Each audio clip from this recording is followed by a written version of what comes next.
जी हाँ, फोकस में रहेगा डिविडेंड यील्ड स्टॉक्स। अब याद रखिए, ये डिविडेंड यील्ड स्टॉक्स की जो हमने एनालिसिस की है आईडीबीआई कैपिटल की रिपोर्ट से लिए, और यहाँ पे ये कौन से अहम डिविडेंड यील्डिंग स्टॉक्स है जिनका रिटर्न 1 साल के टेन्योर के एफडी रिटर्न्स जो करंट मार्केट रेट्स में चली उससे ज़्यादा है। याद रखिए, पीएसयूज, मेटल स्पेस, आरईआईटीज जो होती है एक डिविडेंड यील्ड की जो थीम की स्टॉक्स होती है, लेकिन जो कौन अहम स्टॉक्स हैं जिनका डिविडेंड यील्ड 10% या उससे ज़्यादा रहा है, वो 4 अहम स्टॉक्स है एनएमडीसी, आरईसी, गेल और पीएफसी, जहाँ पे जो है एक्सपेक्टेड जो आंकड़े हैं वो भी जो है लगभग रेंज कर रहे हैं 10 से लेके 11% के लिए, स्पेशली एनएमडीसी और आरईसी के लिए। इसके अलावा इस लिस्ट में जो है हुडको आया है, पीसीबीएल आया है प्राइवेट स्पेस से, और इम्पॉर्टेंट बात यह भी है कि कोल इंडिया ले लीजिए, अर्कॉन ले लीजिए, मॉयल ले लीजिए, इनमें भी जो है डिविडेंड यील्ड की एक्सपेक्टेशन जो है लगभग 4 से लेकर 9.5% तक जो है देखने मिल रही है, और इनके जो डिविडेंड यील्ड करंट है वो भी 6 से 9% का है। लेकिन जो है 1 साल के टेन्योर के जो एफडी रिटर्न्स है उसमें कौन से बैंक ने सबसे ज़्यादा जो है रिटर्न्स जो है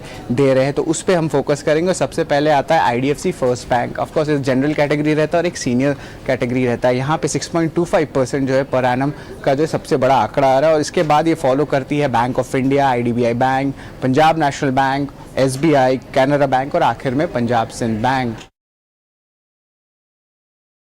शरद ने बिल्कुल दूध का दूध और पानी का पानी कर दिया कि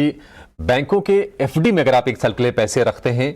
तो अपेक्षाकृत वो कंपनियां, खासतौर से सरकारी कंपनियां जो डिविडेंड ज्यादा देती हैं, उनसे कम ही आपको रिटर्न मिलेगा एफडी के थ्रू। तो बहुत ही सॉलिड स्टॉक्स हैं, अच्छे फंडामेंटल्स हैं, प्रोमोटर को लेकर कोई दिक्कत नहीं है क्योंकि ज्यादातर पीएसयूज हैं। आप देखिए एनएमडीसी, आरईसी, अब कितने जबरदस्त संभावित डिविडेंड इसमें हो सकती है 1 साल में, 10% के आसपास की, 11.5% के आसपास की। और बाकी जो कंपनियां जो डिविडेंड दे भी रही हैं,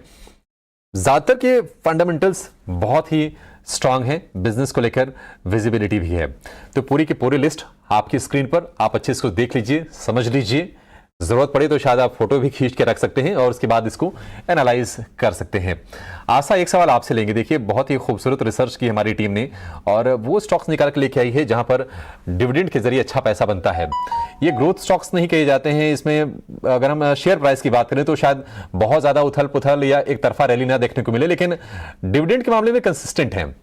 आपके फेवरेट कौन से हैं, और अगर किसी को पैसे लगाने हो सेफ्टी के लिए,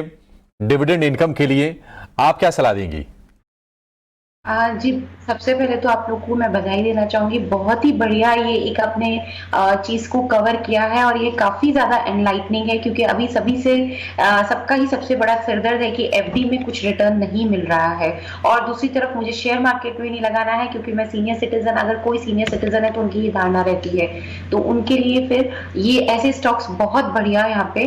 डिविडेंड देते हैं जो कि एफडी के रिटर्न्स को तो सरपास करते हैं। अब जहां तक मेरे फेवरेट की बात है, तो इन जो लिस्ट अभी आपने बताई उसमें मुझे आईडीएफसी फर्स्ट बैंक अभी भी बहुत ज्यादा पसंद आता है क्योंकि यहाँ पे डिविडेंड यील्ड तो सॉलिड है ही, प्लस मुझे लगता है कि ये जो आगे जाते हुए कैपिटल एप्रिसिएशन है वो भी एक बढ़िया ये बैंक में रहेगा क्योंकि बिजनेस प्रोस्पेक्ट्स काफी ज्यादा यहाँ पे स्ट्रांग है कंपनी के, और लॉन्ग टर्म के लिए मैनेजमेंट भी जो गाइडेंस दे रहा है वो यही दे रहा है कि इनकी इंटरेस्ट मार्जिन हो या फिर एडवांस डिपॉजिट्स रेशियो हो, क्योंकि किसी भी बैंक का बिजनेस पूरा उसके एडवांस और डिपॉजिट्स पे ही निर्भर होता है, तो वहां पे एक बढ़िया ग्रोथ हमें नजर आएगी। और ये जो ग्रोथ के फिगर्स हैं ये 20-25% के आसपास के रहेंगे। तो कैपिटल एप्रिसिएशन प्लस डिविडेंड दोनों को मिला के जो एक स्टॉक मुझे पसंद आता है वो आईडीएफसी फर्स्ट बैंक है।